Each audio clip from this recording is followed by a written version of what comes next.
तो यहाँ पे जितने भी मेरे थर्ड ईयर के डियर स्टूडेंट हैं सबको स्वागत है। तो जो अब मैं लेकर आया हूँ यह वीडियो नंबर तीसरा होने वाला है और यह आपका आखिरी जो है वीडियो है टर्म एंड डिफिनीशन का। ठीक है, टर्म एंड डिफिनीशन का आपका आखिरी वीडियो होने वाला है, क्योंकि 3 वीडियो करा दिए, 30-35 के आसपास मैं करा दिया हूँ। बाकी जो कुछ एक आध होगा वो आपके शॉर्ट क्वेश्चन लॉन्ग क्वेश्चन शुरू करेंगे सब्जेक्टिव, तो उसमें आ ही जाएगा। ओके, ठीक है। आज मैं कुछ महत्वपूर्ण गाइनकोलॉजी, गर्भपात, बांझपन, कोर्ड प्रोलैप्स इत्यादि बहुत सारे जो है टर्मिनोलॉजी लेकर आए हैं, जो सभी राज्यों के लिए आपके महत्वपूर्ण है। 23 से 24 में जो भी जीएनएम की तैयारी कर रहे हैं आप लोग के लिए काफ़ी यह ज़बरदस्त है। तो चलिए करते हैं शुरू। पहला क्वेश्चन यहाँ पे है, माल पोजीशन क्या होता है। माल पोजीशन के मतलब होता है कुप्रस्तुति। कुप्रस्तुति कहिए या कुस्थिति कहिए। माल पोजीशन का मतलब होता है गलत स्थिति। ठीक है, कुस्थिति से तात्पर्य है शिशु का श्रोणि में असमान स्थिति होना, मुख्य रूप से लेफ्ट ऑसिपिटो और ठीक है ना, लेफ्ट ऑसिपिटो पोस्टेरियर स्थिति तथा राइट ऑसिपिटो पोस्टेरियर स्थिति रहती है। देखिए, कुप्रस्तुति का मतलब होता है कि जो महिला का पेल्विस होता है, जहाँ पे उसका सारा जो है गर्भ से रिलेटेड चीज़ें मौजूद होता है, तो उस पेल्विस श्रोणि में असमान स्थिति होना। ठीक है, असमान स्थिति होना मुख्य रूप से जो लेफ्ट ऑसिपिटो पोस्टेरियर स्थिति है तथा राइट ऑसिपिटो पोस्टेरियर स्थिति है, इसमें जो है आपके यह रहता है। ठीक है ना, माल पोजीशन में बच्चा का पोजीशन। ठीक है, चलिए। इनफर्टिलिटी, बांझपन क्या कहलाता है। तो बांझपन गर्भ निरोधक साधनों का उपयोग किए बिना, मतलब किसी भी गर्भ निरोधक साधन जैसे कंडोम, दवाई, बहुत सारे जेली आता है जिससे लोग गर्भ से बचना चाहते हैं, लेकिन बांझपन इनफर्टिलिटी में होता यह है कि बिना किसी गर्भ निरोधक साधन का उपयोग किए बिना 12 माह अथवा अधिक समय तक नियमित संभोग क्रिया करने के बाद भी गर्भधारण न कर पाने की अक्षमता ही बंधता इनफर्टिलिटी कहलाती है। कहने का मतलब है कि अगर कोई नॉर्मली तौर पर चाहे तो बहुत सारे गर्भ निरोधक साधन है जिसका उपयोग करके गर्भ से बच सकते हैं, बट बांझपन में होता यह है कि बिना गर्भ निरोधक के साधन के 1 साल या उससे अधिक समय तक नियमित रेगुलर संभोग सेक्सुअल कोर्स के बाद भी अगर गर्भ धारण नहीं कर पाता है तो उसी को जो है हम लोग बांझपन या इनफर्टिलिटी बोलते हैं। ठीक है, चलिए आगे है मेनोपॉज, जिसे रजनोवृत्ति बोलते हैं। मेनोपॉज को हम लोग मासिक धर्म को रुकना भी बोलते हैं। यह एक ऐसी अवस्था होती है, स्थिति होती है, जहाँ पे आके महिला जो है अपने संपूर्ण प्रजनन काल जो होता है उसके बाद इस अवस्था में मेनोपॉज में आके वह अपने प्रजनन शक्ति जो है खो बैठती है।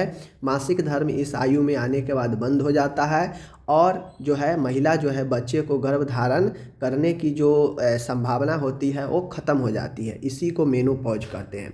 मेनोपॉज बेसिकली प्रत्येक स्त्री में 45 से 55 वर्ष की आयु में समाप्त हो जाती है। ठीक है, और ये समाप्त होने से होता ये है कि जो अंडाशय होता है ओवरी में एस्ट्रोजन और प्रोजेस्टेरोन हार्मोन की अनियमितता या कमी होने से जो है ओवरी में डिंबोत्सर्जन नहीं हो पाती है, सक्रियता कम हो जाती है हार्मोन के, जिसके परिणाम स्वरूप मासिक धर्म अस्थायी रूप से बंद हो जाते हैं। और जब मासिक धर्म बंद हो जाएंगे तो मेनोपॉज उसी को बोलते हैं हम लोग। ठीक है, आगे है सर्वाइकल डिस्टोसिया, जिसे हम लोग ग्रेविये यानी सर्वाइकल डिस्टोसिया का मतलब होता है ग्रेवी मतलब ग्रीवा, ठीक है ना, सर्विक्स असमान प्रसर्व। ठीक है ना, गर्भाशय में पूर्ण प्रभावी संकुचनों के होते हुए भी प्रसर्व की अवधि लंबी हो जाती है। इसका कारण होता है सर्विक्स का विस्फारित नहीं होना। यह स्थिति सर्वाइकल डिस्टोसिया कहलाता है। देखिए, होता यह है कि कभी कभी यूट्रस में कंट्रैक्शन नहीं होगा, यूट्रस में संकुचन नहीं होगा, तो लेबर में समय लगता है, प्रसव में, बच्चे के जन्म में।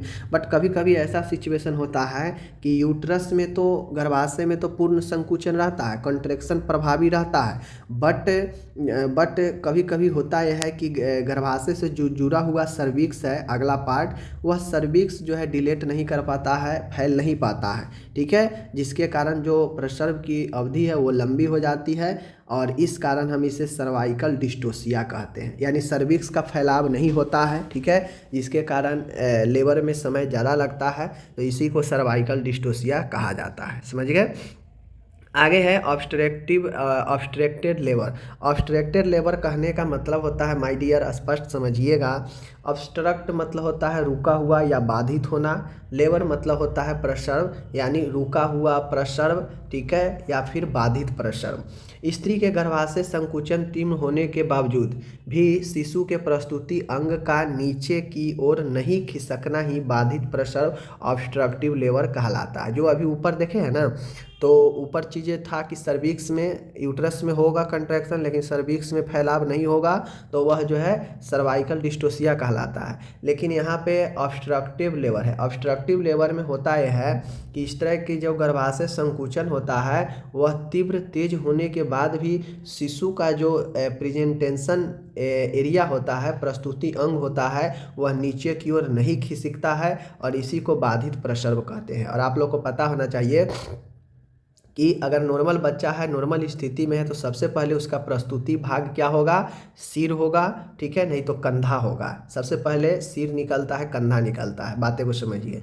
तो वही प्रस्तुति भाग नीचे की ओर नहीं खसक पाता है, जिसे हम लोग ऑब्स्ट्रक्टिव लेबर कहते हैं, वह वहीं पर रुका हुआ होगा, ठीक है, नीचे नहीं आता है। समझ गए।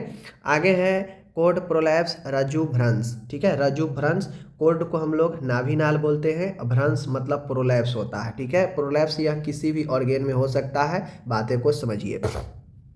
होता यह है रज्जुभ्रंश एक आपातकालीन प्रस्तुति अवस्था है।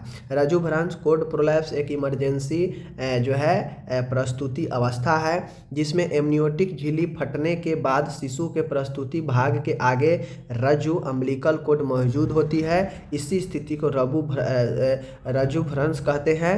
नाभि नाल योनि में या वल्वा से बाहर दिखाई देती है। अब देखिए रज्जुभ्रंश कोड प्रोलैप्स क्या होता है। जैसे आप लोग को पता होगा यूट्रस है, यूट्रस के अंदर क्या है, आपके भ्रूण रहता है, भ्रूण के चारों ओर जो है आपके द्रव जो है घिरे होते हैं। यहाँ पे भ्रूण है, ठीक है, यहाँ पे भ्रूण है, चारों ओर द्रव है, और उसके ऊपर एक झिल्ली होता है, आवरण होता है, झिल्ली होता है, ठीक है ना, आवरण झिल्ली से ढका हुआ होता है, ठीक है। तो होता यह है कि बच्चा जब जन्म लेता है बाहर आने के लिए तो झिल्ली फटता है, ठीक है, झिल्ली फटता है, तो झिल्ली फटने से होता है कि इसमें का सारा द्रव बाहर निकलता है, ठीक है। जैसे ही झिल्ली फटा तो द्रव एमनियोटिक जो है द्रव वह बाहर निकलने लगता है फटने के बाद, ठीक है। और जैसे ही झिल्ली फटता है तो जस्ट इसके आगे प्रस्तुति के भाग के आगे ये बच्चा का प्रस्तुति भाग नहीं आकर सबसे पहले उसका अम्बिलिकल कोड जो है मौजूद होता है प्रस्तुति भाग में। तो इसी को हम लोग रज्जुभ्रंश कहते हैं, नाभिनाल कहते हैं। एग्जाम्पल के तौर पर जैसे झिल्ली फटा, बच्चा बाहर निकलने का प्रयास किया, तो बच्चा का जो प्रस्तुति भाग आगे होना चाहिए, तो उस प्रस्तुति भाग से भी आगे जो है यह नाभिनाल अम्बिलिकल कोड मौजूद रहता है, और इसी को जो है कोड प्रोलैप्स कहते हैं, ठीक है। चलिए आगे है पोस्टपार्टम हेमरेज, जिसे हम लोग पीपीएच बोलते हैं। पीपीएच पोस्टपार्टम हेमरेज यानी प्रसव के बाद होने वाले रक्तस्राव, ठीक है। शिशु जन्म के पश्चात माँ को 6 सप्ताह तक जनन मार्ग से होने वाले रक्तस्राव को ही प्रसव पश्चात रक्तस्राव कहते हैं। यह रक्तस्राव सूतिका अवस्था में कभी भी हो सकता है। ये मीन्स कहने का मतलब है पीपीएच जो होता है पोस्टपार्टम हेमरेज, यह आपके लेबर के बच्चे के जन्म के 6 सप्ताह के तक जो है जनन मार्ग से होने वाला एक रक्तस्राव होता है, जिसे हम लोग पीपीएच बोलते हैं, ठीक है, पीपीएच बोलते हैं पोस्टपार्टम हेमरेज। समझ गए। आगे है रिटेंड प्लेसेंटा। रिटेंड प्लेसेंटा का मतलब देख लीजिए, आरोपण वाले स्थान जिसे हम लोग डेसूडा के नाम से जानते हैं। आरोपण वाले स्थान डेसूडा से अपरा शिशु जन्म के 5 से 10 मिनट बाद ही डिलीवर हो जाती है। शिशु जन्म के बाद कुछ महिलाओं में अपरा बाहर नहीं निकलता है। जब प्रसव के पश्चात प्लेसेंटा बाहर नहीं निकलता है तो इस स्थिति को रुका हुआ अपरा रिटेंड प्लेसेंटा कहते हैं। अब देखिए होता क्या है, रिटेंड प्लेसेंटा का मतलब होता है रुका हुआ प्लेसेंटा।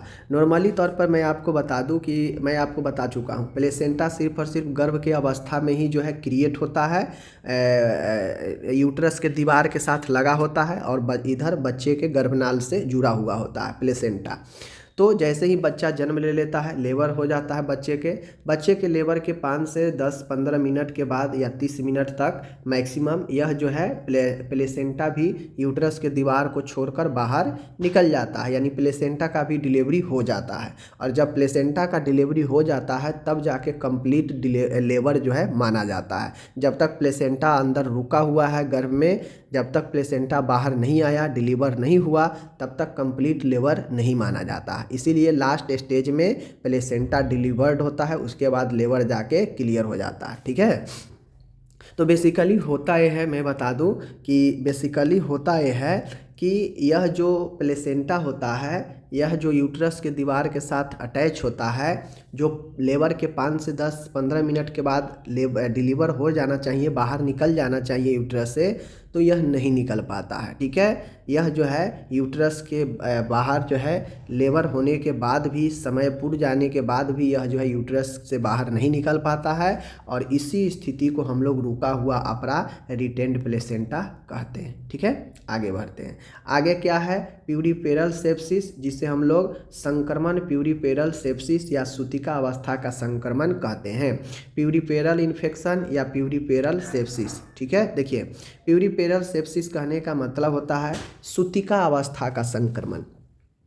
सूतिका अवस्था का संक्रमण कहने का मतलब है कि प्रसव की जटिलताओं के कारण जनन मार्ग में होने वाले संक्रमण सूतिका अवस्था का संक्रमण कहलाता है। यह संक्रमण बच्चे के जन्म के बाद होता है। इसमें होता यह है कि महिला जब बच्चे के जन्म देती है तो उस समय बहुत सारे प्रोसीजर प्रक्रियाएं अपनाई जाती है, तो हो सकता है उस समय कोई इन्फेक्शन वगैरह जो है प्रवेश कर जाए महिला के जनन मार्ग में, तो उससे इन्फेक्शन हो जाता है। ठीक है, और ये इन्फेक्शन चूँकि बच्चा जन्म ले लिया रहता है तो उसके बाद का इन्फेक्शन जो है होता है, तो इसीलिए इसे सूतिका अवस्था का या प्यूरिपेरल सेप्सिस कहते हैं। ओके, आगे है medical termination, MTP, medical termination of pregnancy.